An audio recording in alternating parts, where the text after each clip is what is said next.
ചോദ്യപേപ്പർ ലീക്കായതുകൊണ്ട് മാത്രമാണ് കൂടുതൽ പേരും ഈ പ്രൊട്ടസ്റ്റിന് വേണ്ടി ഇറങ്ങുന്നതെന്നാണ് നമുക്ക് കൂടുതൽ മനസ്സിലാക്കാൻ പറ്റിയത്. കാരണം ഏകദേശം 2 ലക്ഷത്തോളം പേര് ഇത്രയും പരീക്ഷ കഷ്ടപ്പെട്ട് പഠിച്ചിട്ടാണ് അവർ നീറ്റിന് എക്സാം എഴുതുന്നത്. അപ്പോൾ നമ്മളിരുന്നപ്പോൾ ഞാൻ നീറ്റ് എഴുതിയ ഒരു കുട്ടിയാണ്. അപ്പം എന്തോരം കഷ്ടപ്പാടാണ് നീറ്റിന് എഴുതുന്നതെന്ന് നമുക്കറിയാം.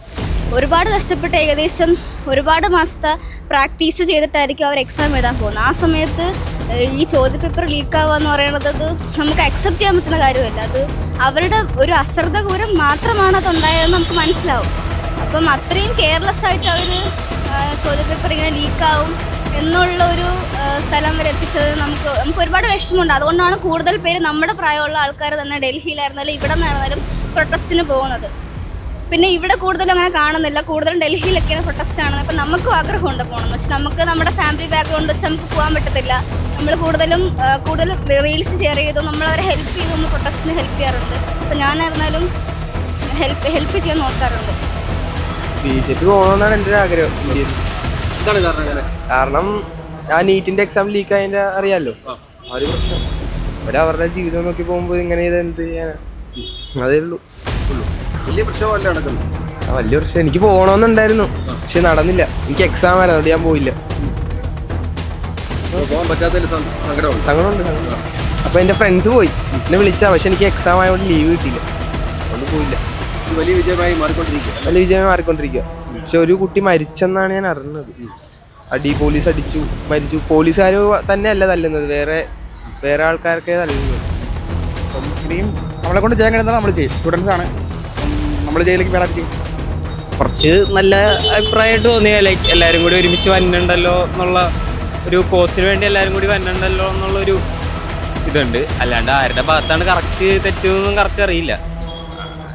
എല്ലാവരും കൂടി ഒരുമിച്ച് വന്നിട്ടുണ്ട് ഒരു കോസിന് എന്നുള്ളത് നല്ല കാര്യമായിട്ട് തോന്നി.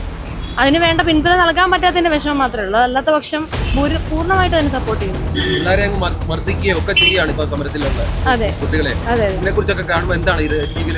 വളരെ സങ്കടമാണ് തോന്നുന്നത്. കാരണം എന്താന്ന് പറഞ്ഞു കഴിഞ്ഞാൽ നമ്മുടെ നാട്ടിലെ വിദ്യാർത്ഥി പ്രസ്ഥാനങ്ങളും യുവതലമുറയാണ് അടിച്ചമർത്തിക്കൊണ്ടിരിക്കുന്നത്. മിയറായിട്ടുള്ള കുട്ടികളെ മാത്രമല്ല, നാളെ നമ്മുടെ നാട്ടിൽ ഇതുപോലൊരു അവസ്ഥ വന്നു കഴിഞ്ഞാൽ ഒരു ക്യാപിറ്റലിസ്റ്റ് സൊസൈറ്റി എന്ന നിലയ്ക്ക് നമ്മളും അടിച്ചമർത്തപ്പെടാം. അതുകൊണ്ട് ഞങ്ങളും അതിൻ്റെ ഒരു കാണികളായിട്ട് മാത്രമേ അതിനെ കാണുന്നുള്ളൂ. അതൊരു മോശം അനുഭവം തന്നെ ആയിട്ടാണ് തോന്നുന്നത്. പിള്ളേർ തന്നെ ഇറങ്ങണം, അതെത്രേ ഉള്ളൂ.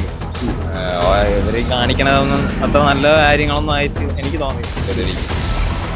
വിദ്യാർത്ഥി നമുക്ക് ഇതിനു വേണ്ടി ഇറങ്ങണം എന്നുള്ള ഒരു ഇതാണ് എൻ്റെ മൈൻഡുള്ളത്. എല്ലാവർക്കും ഒരു ചെറിയ ഇതെങ്കിലും കിട്ടിക്കാണും. വിദ്യാർത്ഥികൾ ഇറങ്ങിയ എല്ലാ വിദ്യാർത്ഥികളും കൂടി ഒരുമിച്ച് നിന്ന് ഒരിത് കിട്ടുമെന്നുള്ളൊരു മൈൻഡിലായിട്ടാണ് എല്ലാവരും വന്നേക്കുന്നത്.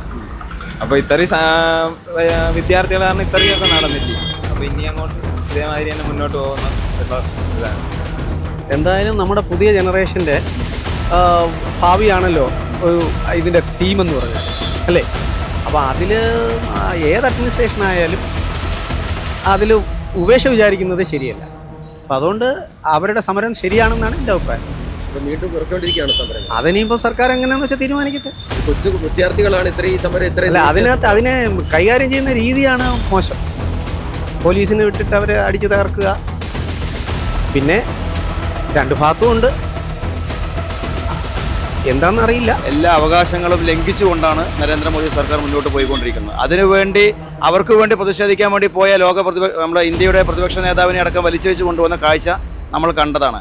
ഫാസിസം വീണ്ടും ഭാരതത്തിൽ അരങ്ങേറുന്നു എന്നുള്ളതിൻ്റെ പൂർണ്ണ തെളിവാണ് നമുക്കിതിന് ഉദാഹരണമായി കാണിക്കാനുള്ളത്. എന്തു തന്നെ ആയാലും ആ വിദ്യാർത്ഥികളോടൊപ്പം തന്നെയാണ്. CJP പാർട്ടി എന്നുള്ളതല്ല, ആ വിദ്യാർത്ഥികൾ അവരുടെ അവകാശങ്ങൾക്ക് വേണ്ടി നേടിയെടുക്കുന്ന സമരത്തിനൊപ്പം തന്നെയാണ് ഭാരതത്തിൻ്റെ ജനത കൂടെയുള്ളത്.